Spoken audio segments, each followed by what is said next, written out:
It just all resonated with me because that's the game I was in. In my football career, I had to win the league. This isn't like that. The business means more to me now. I see success as other things.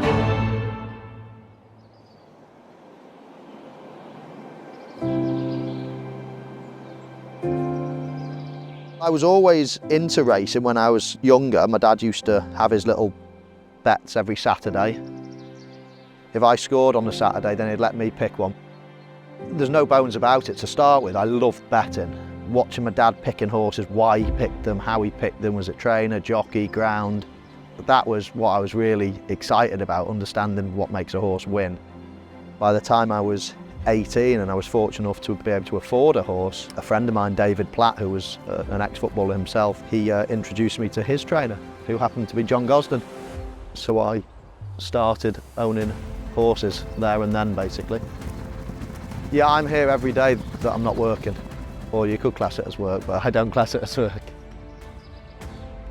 And then I got into owning, and I just feel as if I had, from my background of playing sport, that feel for what these guys are trying to do, how they're training them, how they recover, how they prepare them for a race. It just all resonated with me because that's the game I was in, really. Well, I bought it as an arable farm.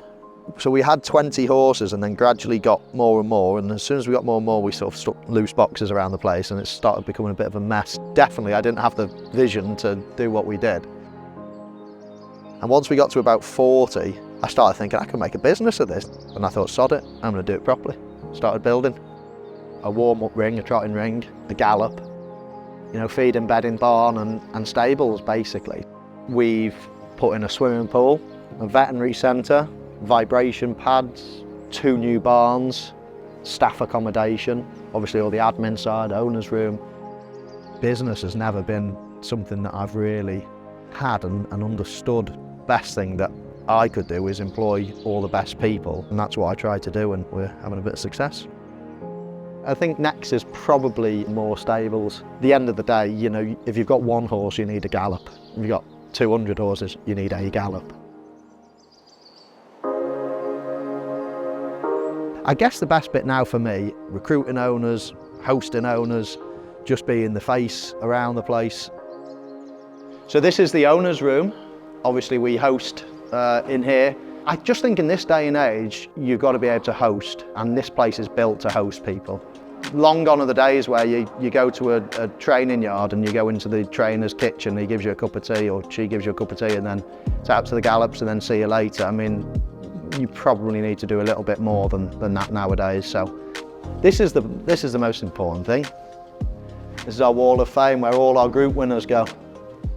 So I wanted to create something that was a little bit aspirational, you know, when owners come in, they want to get on the board. We have various days in here, you know, like Cheltenham Gold Cup Day. We'd have 70 people in here, we'd have the big screens. We have yearling parades here. After the yearling sales, we'll get all our horses parading down there and all our owners will be on the balcony. And a good coffee machine. I'll tell you a little story about the coffee machine. I've never drunk a cup of tea or coffee in my life, right? And I said, do you know what we need up here? Coffee machine. And they pointed at it, and I thought it was a microwave. I've only had it about 12 years. I thought it was supposed to cost a fortune, about 12 years. It's never been used, so we kick-started it, and now everyone says it's the best coffee in town, so. Hugo's only been here a year and a half, so we've had 4 group graded winners. Hugo has obviously got the record, training classic winners and group 1 winners. For 2-3 years I was staying at Hugo's house during the sales. So that's how the sort of friendship built, I guess. Following that, as I say, when I was looking for a trainer, then he was the obvious go-to person, having built up that relationship and known him so well.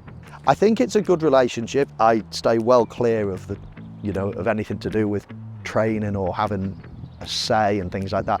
I can't think of anything worse when I was a footballer, a chairman coming down and telling the manager what to do and how to, you're just like, oh no, just leave the experts to do what they do, that's what you pay them for. I guess to a smaller extent, we're like the best you can imagine is an Aidan O'Brien sort of Coolmore Ballydoyle model, but obviously want to entice outside owners as well.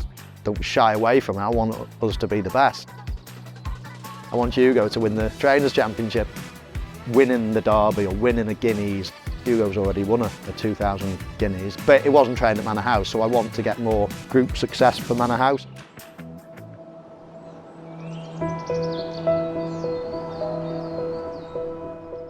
I'm very much a case of just success, and success comes in all forms.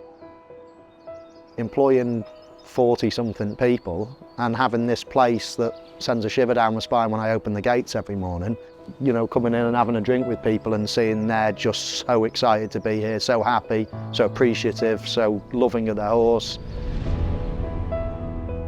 Giving the horses the best life and the best facilities and things like that, that's success as well. In my football career, I had to win something. I had to win the league. I had to win whatever trophy. It wasn't happiness. Not that I was sad doing it, but it was a motivation to win. This isn't like that. I want to win the Derby. I want to win the Arc. Of course I do. You will not meet somebody that wants to win more than me. But I see success as other things as well. There's 40-something people that work here, and employing them and the horses and, you know, and the people that own them and just everything ticking along and everyone being happy is success as well in my eyes.